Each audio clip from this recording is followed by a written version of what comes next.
শীতের দিনে তো সবজির অভাব নেই। নানা রকম রং বেরঙের সবজি, দেখতেও ভালো লাগে, খেতেও বেশ মজা। অনেক রকমের সবজি পাওয়া যায়, কোনটা রেখে কোনটা খাবো বোঝাই মুশকিল হয়ে যায়। তো দেখো, এরকম সবজি দিয়ে বানাবো সকালের একটি জলখাবার আজকে।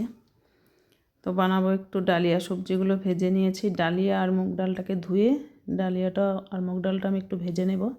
তারপর জিরে, আদা, ধনে বেটে দিয়ে দেব। তারপর একটু মশলাটা কষিয়ে একটু গরম জল দিয়ে দেবো। গরম জলটা দিলে টেস্টটা একটু ভালো হয়, অন্যরকম হয়। তো আমি সব তরকারিতেই মোটামুটি গরম জলটাই দেওয়ার চেষ্টা করি। তো এদিকে লাস্টে একটু ফোড়ন দিয়ে দিচ্ছি, শুকনো লঙ্কা, পাঁচফোড়ন আর তেজপাতা। তারপর ঘি, গরম মশলা দিয়ে নামিয়ে দেবো। আর সব রকম সবজি তো দেওয়াই আছে। তো এই ডালিয়াটা প্রথমবারই আমি করছি। আমাদের বাড়িতে সেরকম কেউ এসব খেতে চায় না, তো একটু ভয়ে ভয়ে রান্না করলাম, দেখি কেমন খেতে হয়। অনেক দিন ধরেই ভাবছিলাম খাবো বা এনেও রেখেছিলাম, খাওয়ার হয়নি।